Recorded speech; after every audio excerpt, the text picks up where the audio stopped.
Bienvenue sur Ici Beyrouth. L'invitée aujourd'hui est la coordinatrice spéciale de l'ONU pour le Liban, Joanna Wronecka. Vous êtes au Liban depuis juin 2021 et merci d'accepter notre invitation. Allons tout droit à l'actualité du moment. Le 15 décembre dernier, jeudi dernier, un casque bleu irlandais, Sean Roney, a perdu la vie, a été tué dans des tirs dans un village du sud, à l'Aqabiyeh, du sud Liban. On a plusieurs enquêtes ouvertes, que ce soit l'enquête libanaise, des Irlandais, de la FINUL. Pouvez-vous nous en dire plus sur cette affaire c'est un assassinat, c'est un accident? Qu'est-ce qu'on peut en dire? Merci beaucoup d'abord pour votre invitation. Je suis votre programme avec beaucoup d'intérêt. Félicitations. Merci. Parce que vous essayez d'apporter l'information objective. Donc, permettez-moi de vous dire que juste après l'accident qui a eu lieu le soir, bien sûr, le 15 décembre, j'étais informée par mes collègues de UNIFIL parce que notre rôle, autant que mon bureau et UNIFIL, est de travailler vraiment ensemble. Et j'étais vraiment très triste parce que les soldats irlandais partaient vers l'aéroport de Beyrouth. Un est mort, quelques-uns, 3 étaient gravement blessés. Dans les situations comme ça, il faut toujours faire appel à une enquête qui nous permettra de découvrir la vérité. C'est pour cela peut-être je ne vais pas vous donner des réponses satisfaisantes parce que avec une enquête, et j'espère que ce sera d'abord vite, très transparente, même urgente, il faut veiller à surtout garder des procédures ou respecter les procédures. J'ai confiance en toutes ces procédures menées par la FINUL, mais aussi les autorités libanaises et vous avez mentionné vous-même les autorités irlandaises. Je pense que c'est un temps où la coopération peut nous mener à des résultats objectifs. C'est une seule enquête menée par les Irlandais, la FINUL et le Liban, ou ce sont 3 enquêtes c'est une coopération? Je suis sûre qu'il y a une coopération. Je ne connais pas, parce qu'avec les enquêtes, bien sûr, il y a l'aspect secret de l'enquête. Je vais voir aujourd'hui et encore demain les personnes qui peuvent m'éclairer aussi pour justement être bien informés. Mais aujourd'hui, je pense, en respectant pas seulement les procédures, mais surtout à l'honneur de soldats qui est mort, il faut mieux s'abstenir de toute une spéculation. Mais il faut, et c'est votre rôle aussi, d'appeler à la vitesse parce que la vérité, même si elle est triste parce que le soldat est mort, et là, permettez-moi de dire que l'Irlande, c'est un pays ami du Liban qui est présent ici à la FINUL depuis le début pratiquement de la FINUL au Liban, a fait la preuve pas seulement d'un professionnalisme, mais aussi d'une humanité incroyable. C'est un pays qui est encore au Conseil de sécurité jusqu'à la fin de cette année. Donc on peut seulement regretter qu'un jeune soldat. Évidemment, ici sur Ici Beyrouth, nous remercions le contingent irlandais et évidemment toutes les troupes étrangères qui font partie de la mission de la FINUL pour la stabilité du Liban. Et en parlant de cette FINUL, en août dernier, le mandat de la FINUL a été renouvelé. Mais avec ce renouvellement, il y a eu des tensions qui ont émergé au point où le Hezbollah et certains de ses alliés ont considéré que la FINUL était devenue une force d'occupation. On parlait de force hostile contre le Liban. Quelle lecture donnez-vous à ces propos ou à ces accusations de force d'occupation, tandis que l'État libanais, lui, est d'accord avec la présence de ses troupes? En connaissant le Conseil de sécurité, je peux vous dire que chaque année, en août, effectivement, il y a une discussion pour renouveler le mandat de la FINUL parce que, d'abord, il faut adopter, bien sûr, le budget et parler de ce mandat. Est-ce que le mandat est réalisé? Quelles sont les nouvelles conditions? Et je dois dire que le Conseil de sécurité, tous les membres sont unis et perçoivent la situation au Liban comme des amis parce qu'ils veulent que le Liban soit un pays stable, un pays qui se développe bien. Donc il y a beaucoup de, je dirais même, d'une affection même pour le Liban. Et il y a une chose nouvelle, depuis 2 ans maintenant, il y a un paragraphe dans la résolution chaque fois adoptée qui parle d'une aide en plus pour l'armée libanaise. Ça peut être par exemple le mazout, les médicaments, et ça je pense qu'on peut apprécier parce que ça montre que les pays membres du Conseil de sécurité cherchent à aider le Liban. Mais depuis le début du mandat et la résolution 1701 est claire, le rôle d'une mission de la maintien de la paix, pas seulement UNIFIL, est d'avoir la liberté de mouvement, si vous voulez, pour justement réaliser le mandat. Donc, c'est clair que c'est un principe du travail, si vous voulez, et de réalisation du mandat. La résolution 2560 parle aussi de ça. Et immédiatement après le renouvellement du mandat, la FUNUL a aussi fait une communication ou une déclaration pour expliquer quel est le rôle de la FUNUL. Et là, il faut ajouter, et peut-être c'est ça la nuance, que la coopération avec tout ce qui se passe, donc tout le mouvement de la FUNUL, se passe dans le cadre d'une coopération excellente avec l'armée libanaise. Donc, parfois, a le droit, oui, disons, de se déplacer pour réaliser son mandat. Donc la FINUL, en coopération avec l'armée libanaise, peut se déplacer partout au sud du Litanie. Au sud de Litanie, c'est-à-dire d'après le mandat, parce que le mandat est clair et nous respectons toujours, bien sûr, le mandat d'une opération comme ça, mais aussi les standards de droit international et, dans ce cas-là, humanitaire. Peut-être il y avait un malentendu, mais je pense que aussi bien les autorités libanaises que la FINUL ont veillé à expliquer tout ça. Et parfois, pas toujours, je dis, la communication, c'est peut-être le secret, mais c'est la base de tout contact entre les partenaires. Mais il faut remarquer que parfois, bien sûr, il y a des petits incidents, je parle du passé, qui arrivent, mais si aujourd'hui on évalue la coopération entre la FINUL et bien sûr l'État libanais, il faut dire que c'est une coopération excellente. Et d'ailleurs, tous les rapports nous montrent ça. Et aussi tous les partenaires, pas uniquement les partenaires traditionnels, parce qu'au Conseil de sécurité, vous avez les pays qui représentent toutes les régions géographiques. Et surtout les pays, il faut mentionner ça, il y a actuellement 49 pays qui contribuent avec leurs soldats à la FINUL. Donc, eux, ils ont la chance de connaître la particularité du travail, l'environnement.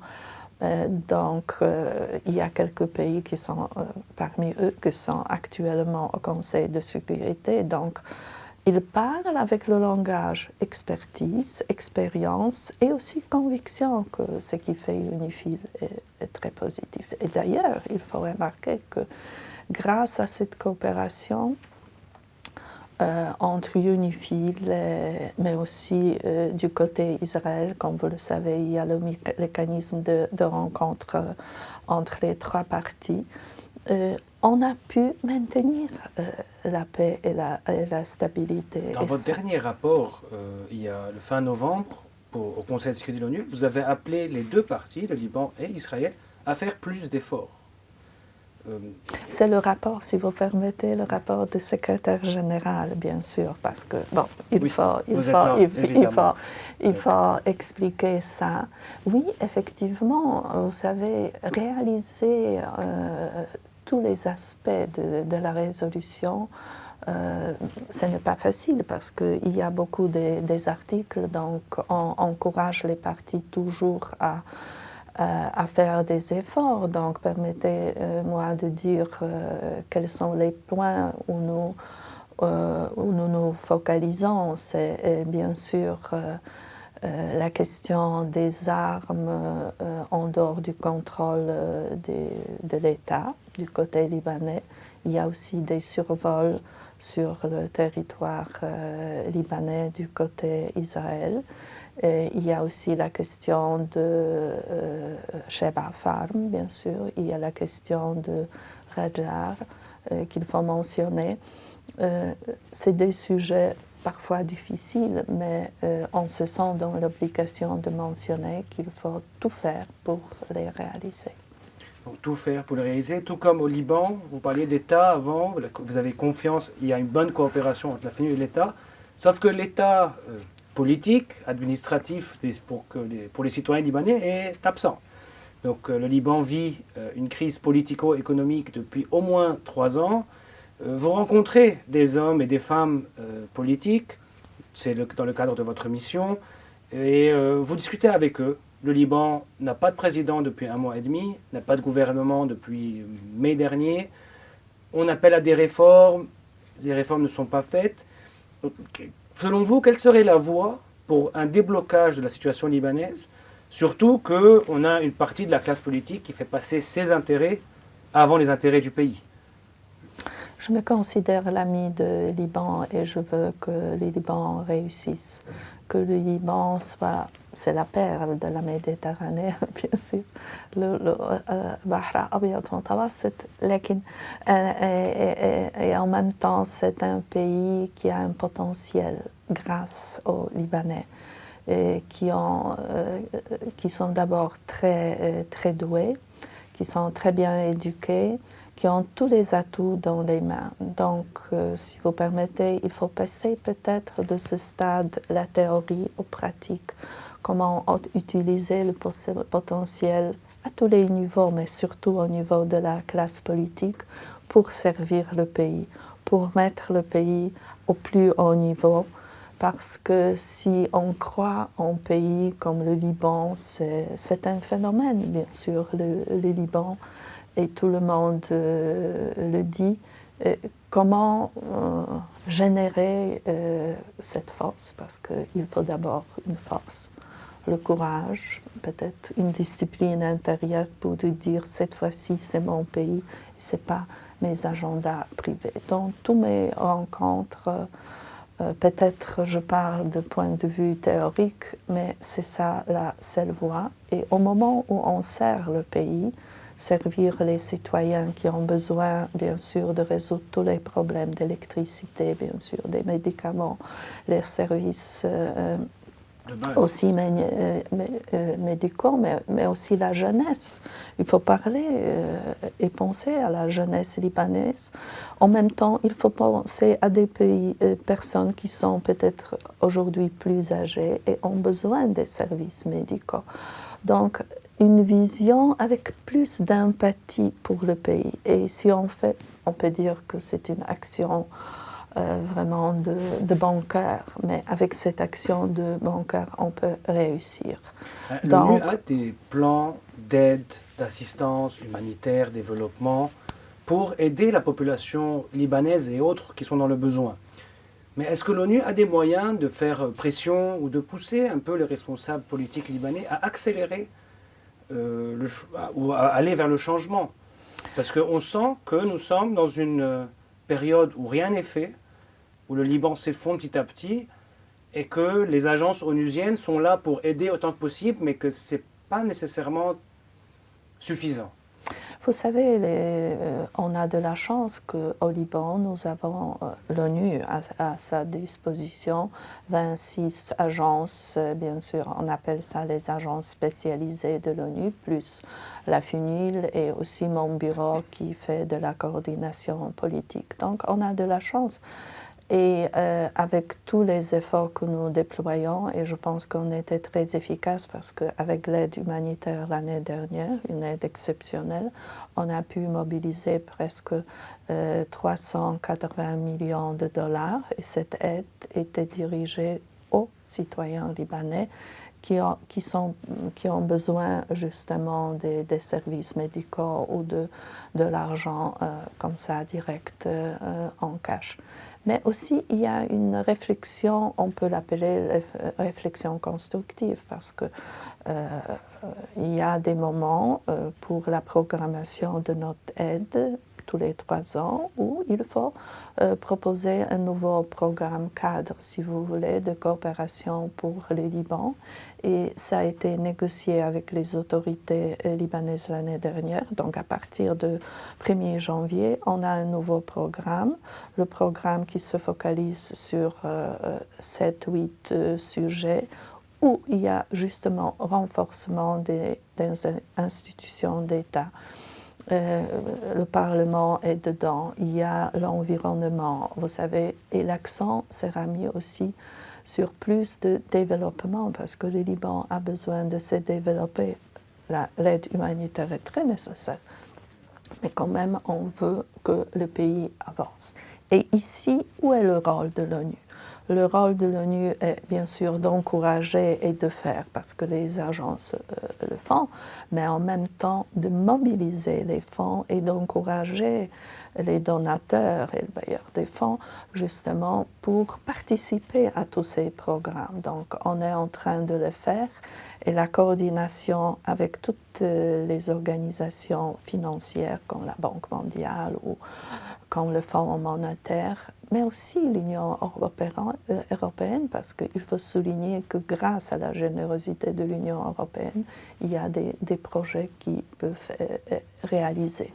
Donc peut-être nous n'avons pas une formule magique, mais on s'adapte à la situation en fonction où cette crise avance malheureusement. Et il faut que nous soyons très créatifs justement pour aider plus et être plus efficaces. Pour l'ONU et toutes les organisations, vous savez, internationales, mais aussi les pays membres de l'ONU, l'efficacité de l'aide au développement et l'aide humanitaire, c'est le principe. C'est le principe. Et donc le développement, comme vous dites, a besoin aussi de réformes de l'État. Absolument. Nous avons aussi une autre crise qui est là depuis une dizaine d'années, c'est la crise des réfugiés syriens qui sont présents au Liban depuis le début du déclenchement 2011-2012. Et de plus en plus, notamment avec la crise politico-économique au Liban, ces réfugiés sont pointés du doigt, accusés d'être la source du problème. Certains responsables politiques accusent la communauté internationale de vouloir les garder au Liban, de leur payer pour qu'ils restent au Liban. Et que répondez-vous à ces accusations en tant que responsable, coordinatrice spéciale de l'ONU pour le Liban ? J'encourage toujours un dialogue très, très sincère et respectueux. Je peux vous dire que la communauté internationale ne va jamais s'opposer au retour des réfugiés si les réfugiés ou les personnes déplacées veulent rentrer chez eux en toute dignité de la personne humaine et aussi en respectant les droits humains en sécurité. C'est une question qui n'est pas facile, ça il faut reconnaître, mais il faut d'abord, pour trouver des solutions, remarquer que le Liban, effectivement, a fait beaucoup pour ses voisins, les citoyens syriens, parce que vous avez pris la décision de les recevoir, c'est presque 12 ans, ce sera peut-être 13 ans actuellement. Donc, de plus en plus, je vois, oui, que ça devient une tension. Alors, j'ai encouragé la visite du haut-commissaire qui est responsable des réfugiés, M. Filippo Grandi, qui a payé une visite au Liban, c'était il y a 2 semaines. Je pense que cette visite a pu éclairer quelques points. Et il faut essayer de trouver des solutions avec peut-être des petits pas. Je sais que 701 Syriens ont pris la décision de rentrer en Syrie. Peut-être le nombre n'est pas très grand, mais c'était organisé en coopération, bien sûr. Les autorités libanaises ont veillé à que tout se passe bien comme il faut. Le sujet est complexe, bien sûr, mais nous sentons autant que l'ONU et aussi les autres donateurs que nous avons la responsabilité, si vous voulez, morale, humanitaire. Alors, ce que la communauté internationale a fait à travers l'ONU, parce qu'il y a les agences qui peuvent aider plus, il y a donc l'agence spécialisée pour les réfugiés, mais il y a aussi UNIFIL qui aide et les autres. On a augmenté l'aide humanitaire pour les familles libanaises.